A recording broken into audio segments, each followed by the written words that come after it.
Good morning and welcome to Kunsang Payul Choling. We're so happy to have you with us today for a teaching by Jetsunma Ahkon Lhamo. This teaching was given in 1990 and its title is Pure View of the Root Guru. So we will begin now.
Well, I would like to talk with you as well about this fortunate event that is about to come up, Rinpoche's visit.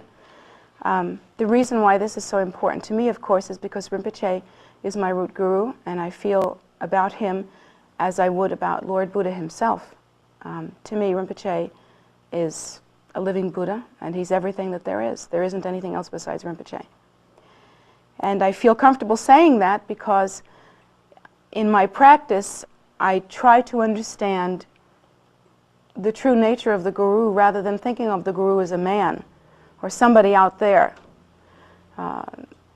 and thinking of them as a particular person having a gender and having a certain look and a certain attitude and that sort of thing. But I try to think of the nature of the guru as being synonymous with the precious awakened state, which is the state called Buddhahood. And that's an important thought to hold because it gives us a clue as to how to think about our teachers. When we look at the different yanas or vehicles that are practiced in Buddhism, there are actually three. One is the Hinayana or Theravadan point of view, one is the Mahayana point of view, and one is the Vajrayana point of view. In the Hinayana or Theravadan point of view, mainly, one wishes to attain the egoless state. And these are all teachings of the Buddha. They build upon one another. They're not separate from one another. They build upon one another in the same way that you would say the roof of the house is the same house as the foundation of the house. And they are not separate. You couldn't take the foundation out from the house. In order to have a roof, you've got to have a foundation. So in this way, these three yanas build one upon the other. The Hinayana or Theravadan point of view wishes to attain the egoless state. And that egoless state is viewed as the state beyond suffering. In fact, it is viewed as the only true cessation of suffering, because anything else that we can do, including manipulating our lives or our emotions or our perceptions or our minds in any way, these things will only bring temporary results. And the example that could be used is perhaps if we felt we were suffering from poverty. We might feel that the best thing to do is to go out and get a really good job and make lots of money and bring lots of money home and then spend lots of money. And then we would feel as though we were free from poverty. But in fact, according to the Buddhist point of view, we can only be bringing ourselves some kind of temporary gain, because while we might have solved the problem in that moment, what will happen is if we have the karma of poverty within our mind, it will reoccur. If we're not doing anything to change the karma of our mind, that is to say, the desire and ego clinging that make up the cause and effect relationships that bring us poverty. If we don't do anything to purify the karma of selfishness that we have probably had somewhere in our distant past that has contributed to our poverty, then we're only bringing ourselves some temporary result. And so, according to the Buddha, yes, go ahead out and get your good job. Go ahead and eliminate temporary suffering in whatever way is possible. The Buddha actually has given us prayers by which we would pray for the temporary well-being of sentient beings.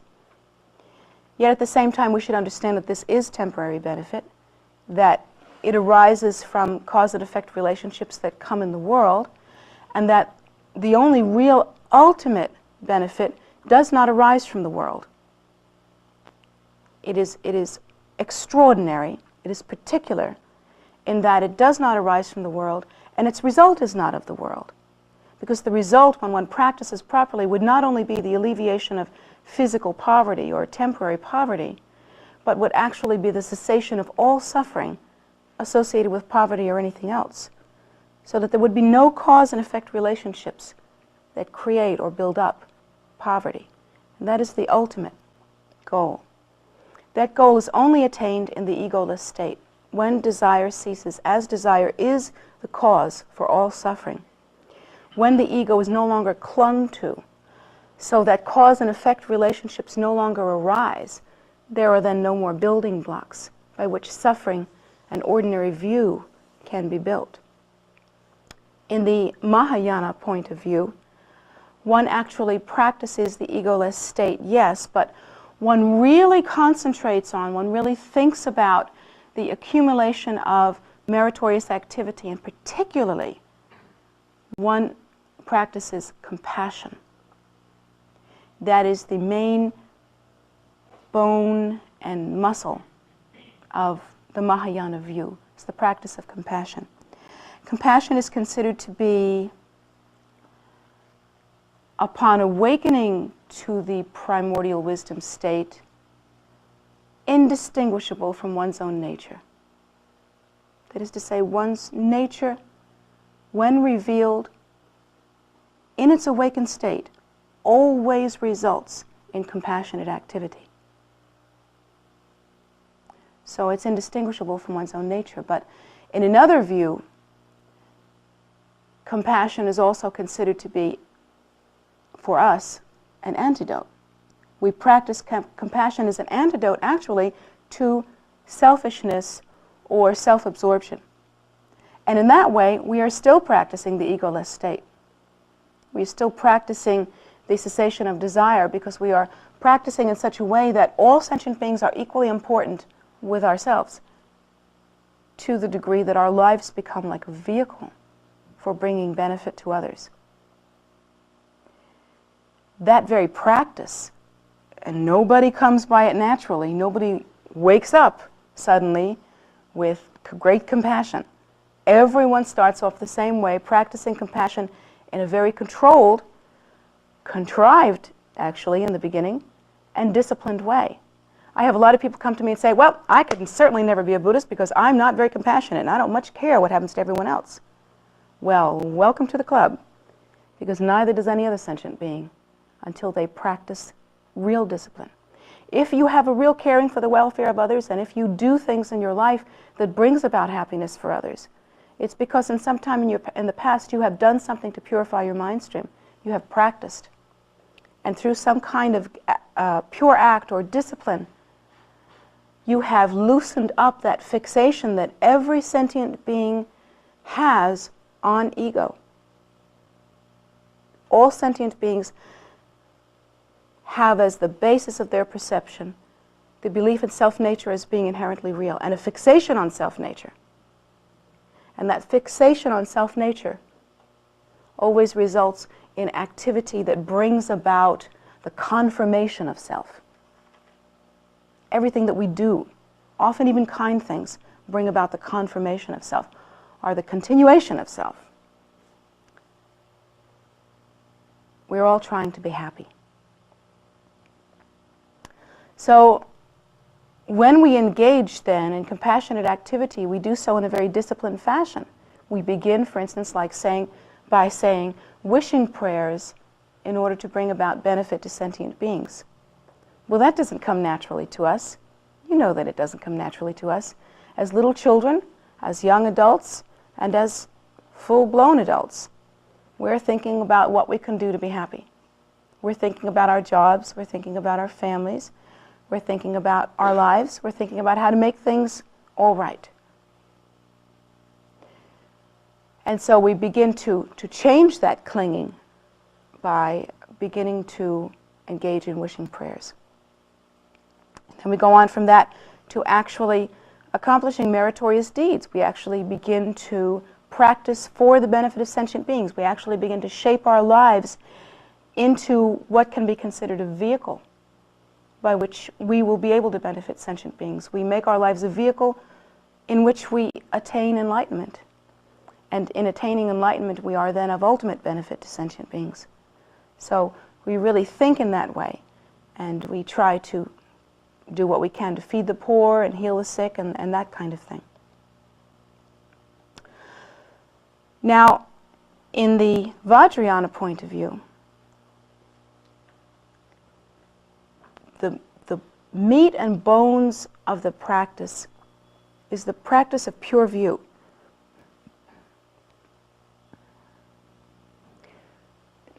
Pure view is a very difficult concept to understand. And I know from my own experience with my own students and with meeting other Dharma practitioners that it is very often not understood at all. It's an easy concept to misinterpret because of our tendency to externalize everything. And that's why I began this teaching with talking about how important it is to internalize one's practice and not think of it as something out there, but instead to examine one's mind and practice with courage. Because of our tendency to externalize everything, to see all phenomena as external, to feel ourselves constantly either bolstered up or victimized by external phenomena, to not realize that all things are an emanation of our own mind. All of these tendencies come into play here and make the practice of pure view very difficult. Because we tend to think that in order to practice pure view, we have to take what is, that is to say, what we perceive to be solidly out there, and dress it up to be something else. And that isn't the practice of pure view at all. In fact, that's a little bit like a child putting on their daddy's clothing. It really doesn't make them a grown-up. If we take phenomena and dress it up in a certain way so that we pretend that something is different than what it seems, what we are actually doing is we are actually, in a more solid way, clinging to phenomena as being inherently real and solid, and not purifying our view whatsoever. When we practice pure view, well, there are many different ways to understand it. Within the context of a puja or a sadhana practice, one generates oneself, and this is, if you don't know anything about what we do here or the kinds of practice that we do, this may be a little out in left field, but I hope that you will bear with me and try to listen. Maybe you'll get a clue as to what I'm talking about. In terms of puja practice or sadhana practice, one actually generates oneself as the deity, as the Buddha or Bodhisattva. And in doing that, one first, in order to accomplish that, allows the mind to relax and becomes absorbed in shunyata, relaxing the mind, allowing the mind to become more spacious, allowing all conceptualization to simply do what bubbles coming to the top of a lake do. They simply do what bubbles do, allowing all conceptualization to just go without clinging. One abides spontaneously in that state, and from that absorption arises, instead of in the usual way with fixation on self, which is the experience that sentient beings have, one arises from the natural state fixating immediately and compulsively on self-nature as being inherently real. Instead of that, one arises from that natural state with compassion, with the impulse of compassion, compassion being indistinguishable from that state. And the nature is revealed in a pure emanation form. That is to say, there is a movement or a dance or an emanation, but it is indistinguishable and the same as, in all ways, the same as that primordial wisdom nature. There isn't any fixation, that's the difference.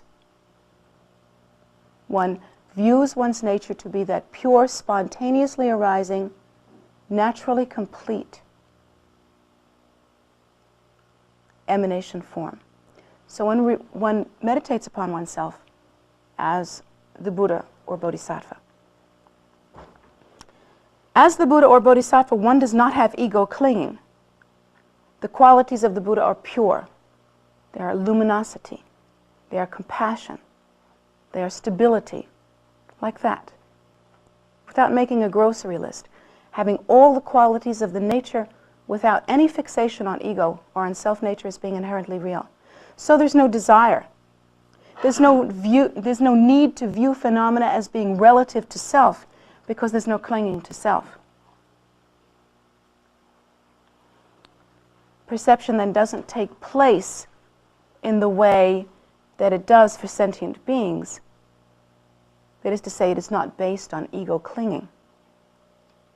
So one views the environment not as something that is relative to self-nature. One views it not with clinging, but views it in its pure essence.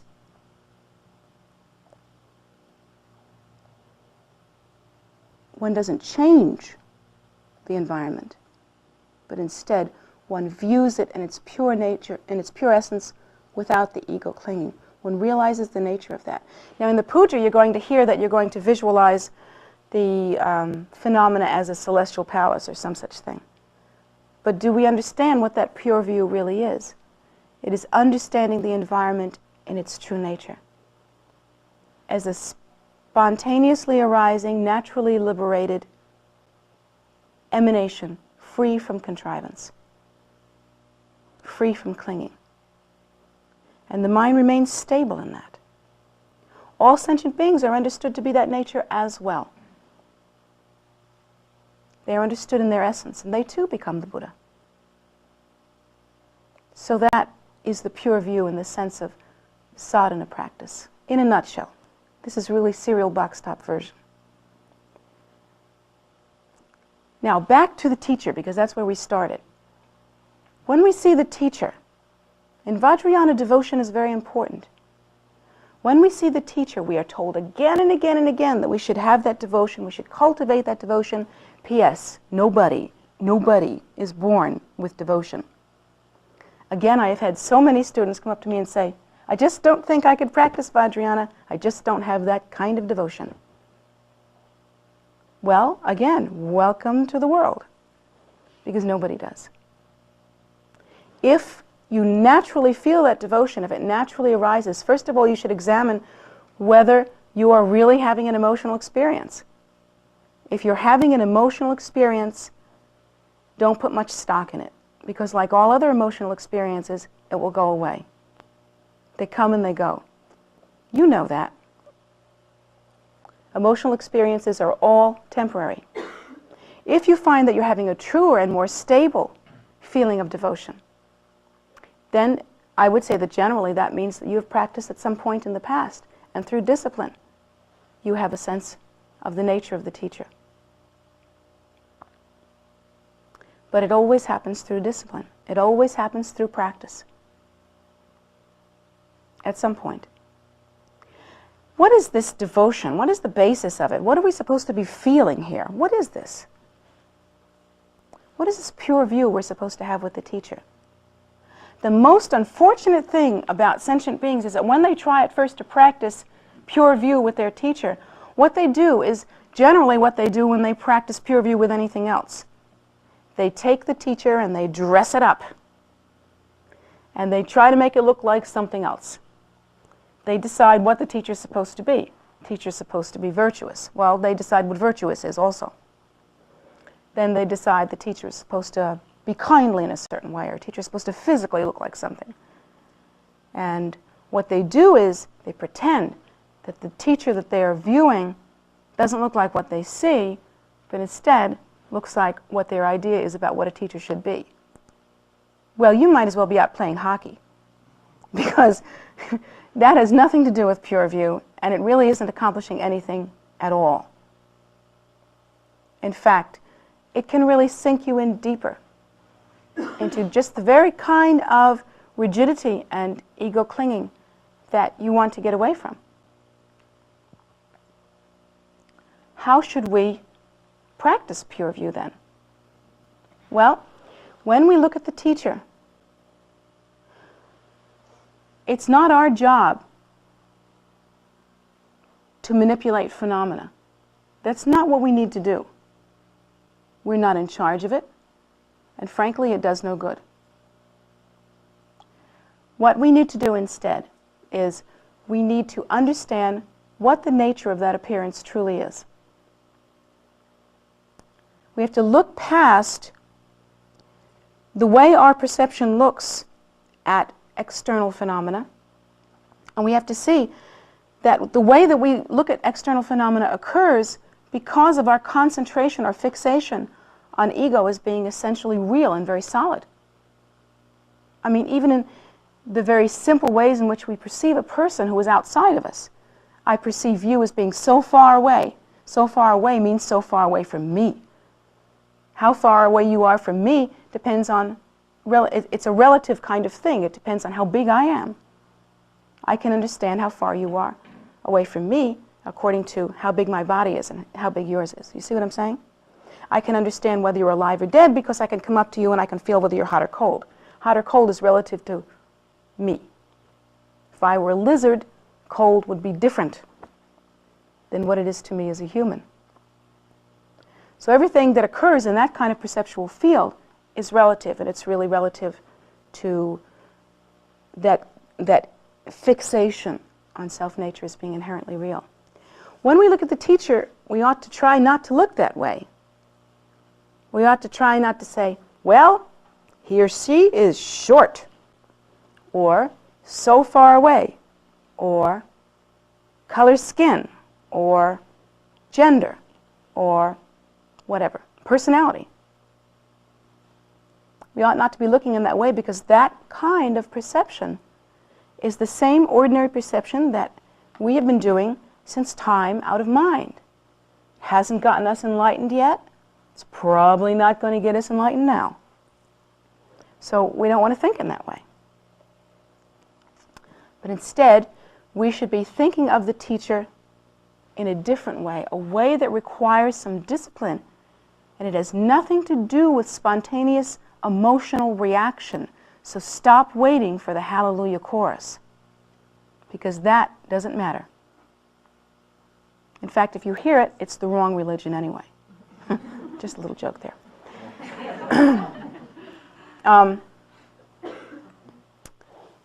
So you look at the teacher and you try to understand what that is. Now, what has happened here? Let's take this real slow so that we can really concentrate. What has happened here is that something has appeared in your life. If you begin to come and take teachings from a teacher, and if you find that the teacher passes all of the qualifications necessary and can give you the path and can help you to practice the path and so on and so forth, and you have a good connection with the teacher and you feel that the teacher speaks to your mind, and these kinds of things are happening.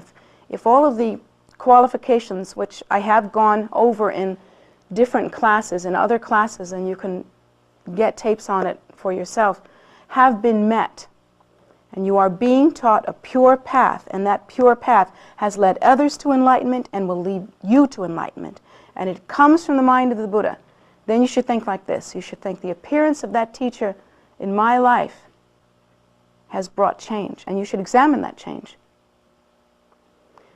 What usually that means, if you really are practicing with a teacher who is offering you the path that leads to enlightenment, the usual change that is occurring is that so far you've been dancing around in samsara, engaging in ordinary cause and effect relationships, but now you are involved in a different kind of activity.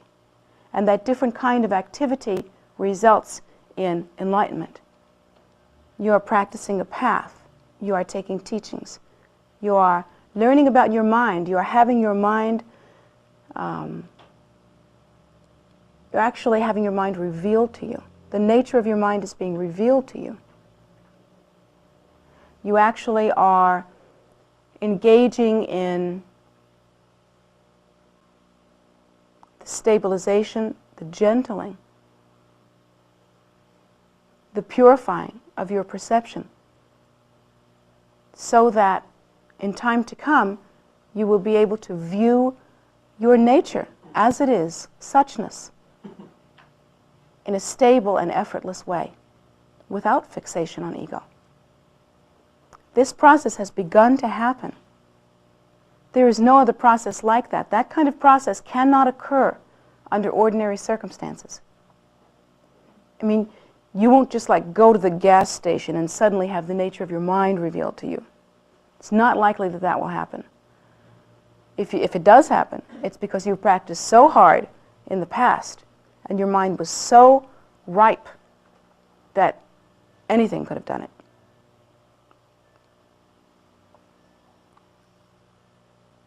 But what has happened is that the quality of your life, the circumstance of your life, everything has begun to change. There actually is something that has appeared to you as the path that must also be understood as the result. Because the path is the same as the result. If the path leads to the result, it is the same. The seed is the same as the fruit. When the teacher appears in your life, you should understand that to be indivisible from and inseparable from your own nature. Because what is revealed ultimately when one attains enlightenment is that nature. There isn't an external deity that comes. There isn't a union with something outside that comes. What happens is what happens to the Buddha. And the Buddha described it as being simply awake. So the teacher must be understood as inseparable from your own nature, from that very nature, which is the precious awakened state.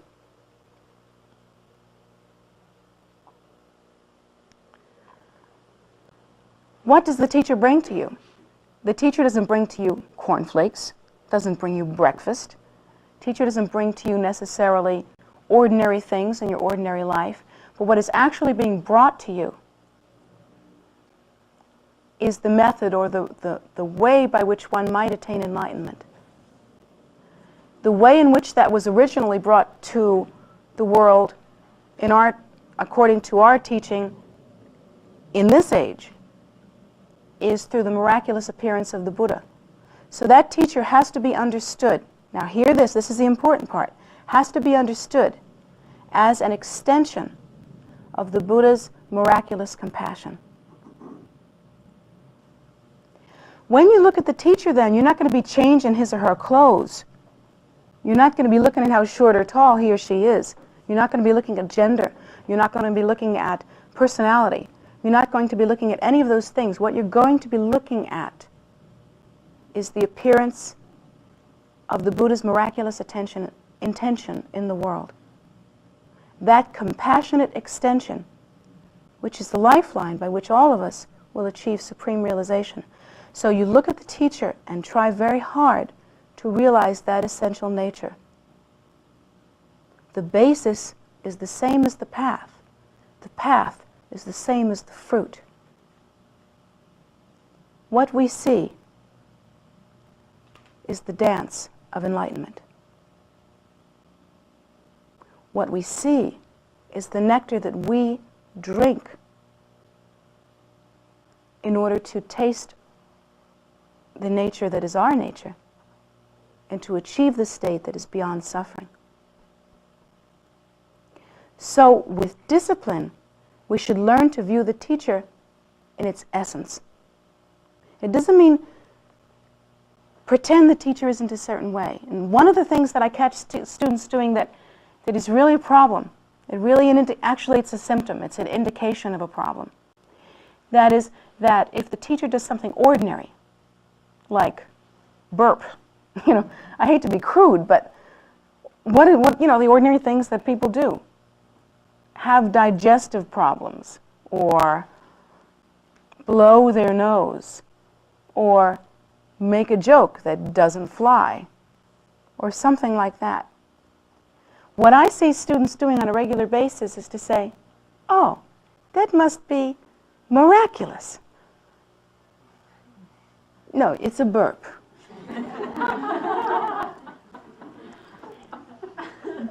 But what you're supposed to do is realize the essence of that burp and where it's coming from. You don't dress it up and take it out. It's just a burp. But you must realize the event that's happening before you in a deeper way, in the heart, rather than just trying to make yourself crazy like a druggie, and go, that was a miraculous thing that just happened, kind of like that, and pretend. You're not supposed to be a Barbie doll. You're not supposed to pretend. You're not supposed to fake your way into enlightenment. That never works. But you're supposed to realize the event in front of you for what it is. It's very clear what it is. You've changed. You're taking teachings. You're practicing the path that will lead to enlightenment. So it's like you have to get yourself together and say, how can I take the best advantage of this? I mean, the water's flowing now. What do I do? Don't waste your time sitting around faking out burps. Don't waste your time sitting around pretending that things aren't happening, which are clearly happening right in front of your eyes. Get the real picture. And the real picture is that when the Buddha's activity appears in the world, it is an extension of his enlightenment. It is an extension of the rich potential for one's own enlightenment. It is an extension of one's nature. Ultimately, when the path is well traveled and all of the nectar that the teacher gives has been consumed, and everything has been tasted and practiced and brought out completely, ultimately there will only be the precious awakening. That stable, spontaneous, natural, liberated state. That pure luminosity, that non-specific awareness. And all phenomena, all that has ever occurred, will be indistinguishable from that pure awareness. What does that mean for us? What that means is that when we see that miraculous activity, we are seeing our own mind. It is our tendency to externalize everything. It appears in an outward form, but this is our nature. We should think of the teacher as the boat to liberation, the door to everything.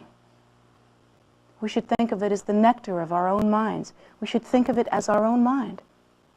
We should think of it as inseparable from the final cessation of all suffering. And we should think of the teacher and the path as being the only means by which we can bring relief to all sentient beings.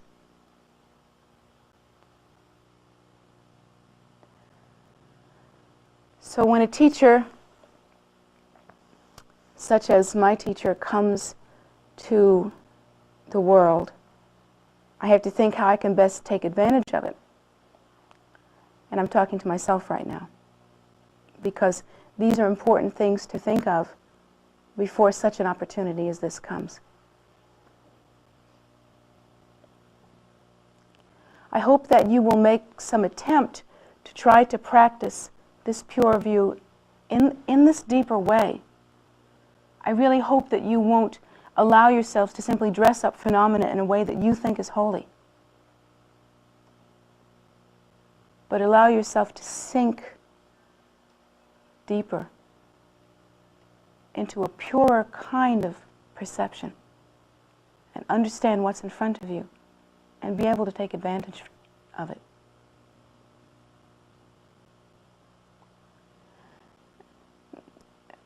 My teacher, this teacher, has a particular habit of making himself look very ordinary, very funny. And I think that he does that out of great compassion to us, so that we can recognize ourselves. But that's very hard for us to do, since we tend to externalize all phenomena.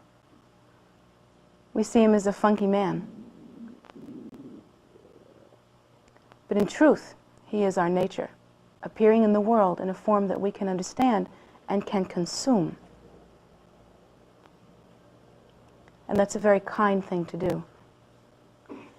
Another example of the Buddha's enormous kindness, inconceivable kindness.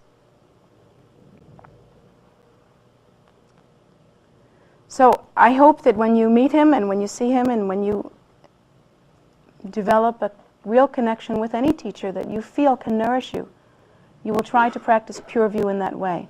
Don't waste your time trying to change things around. Things are what they are. Your job is not to fix the outside world. You're not in charge of that.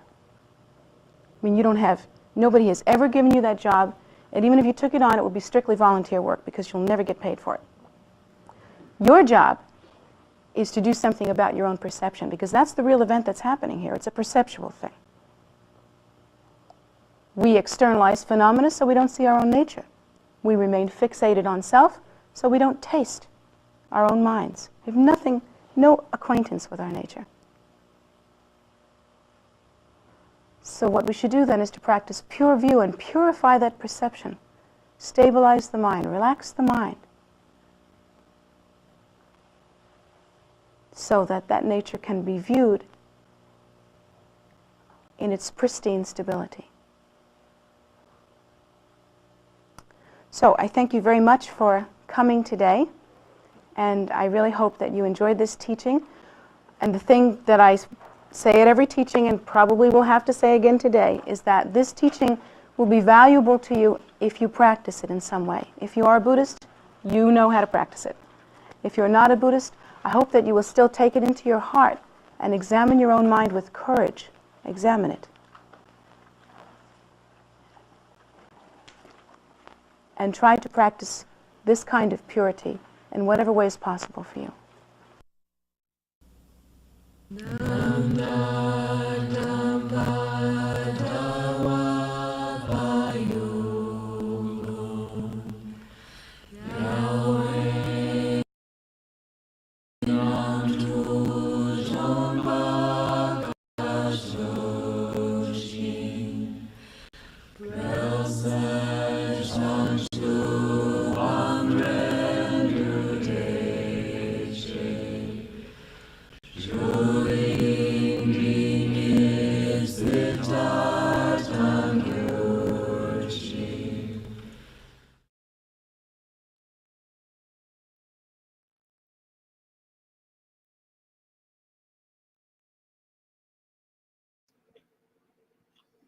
Thank you so much for being here today and sharing this teaching with us. We do show the teachings from Jetsunma, which she gave over a period of about 40 years. We show them every Sunday at 11 a.m. and some Wednesdays at 7:30. They usually the 2nd and 5th, if those are available. And the other Wednesdays are generally taken by teachings by our resident Khenpo, Khenpo Tenzin Karze. And he teaches here in person at KPC in Maryland and also on Zoom. So not on YouTube, but on Zoom. So we invite you to join us for those. They do require registration, but you can find all of that on tara.org, Tara.org, which is our website.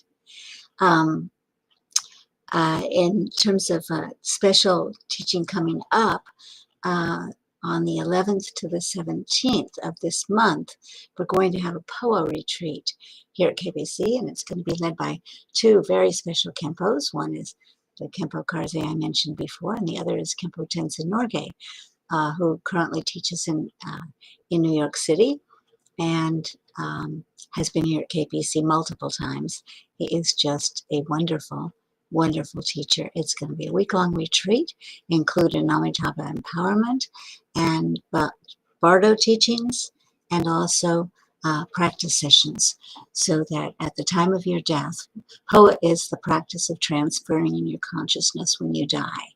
So good to know. Good to know you can have some participation in that event. And good to know what that participation can look like.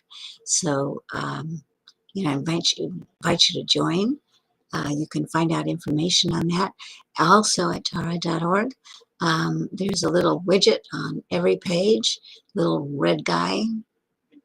I think it moves around, so it's on different places, but it'll say, POWA Retreat, PHOWA. And so click on it, and it'll take you to the page where you can register and find out more information. So we invite you. That's a pretty special event. And the last one was quite some years ago. So come and share. Come in person, or you can participate, not the empowerment, but everything else on Zoom. So just come check it out. In addition, we also have meditation, 10 a.m. on both Saturday and Sunday, and that's on Facebook. And let me see. YouTube, I think. Maybe YouTube and Facebook. I'll have to double check that. In any case, you can find it. But it's also in person, so come and check it out. They do a very good job teaching shamatha meditation. Medicine Buddha is on every evening at 5:30 p.m. on Facebook Live. It's a very short, condensed practice that puts you in touch with Medicine Buddha and enables you to connect with other people who are also having people they want to pray for. So we have a soak food offering ceremony every day to generate merit, to keep going, keep all our activities going. And that's different times each day. You can go to tara.org to get to the calendar, scroll to the bottom of the first page, click on the thing that says webcast and calendar. And the calendar will be under where you can catch up with the webcasts when they're being shown on other platforms. So anyway, it's a way to go. It's a way to come and join with us. But please, if you're in the area, come in person.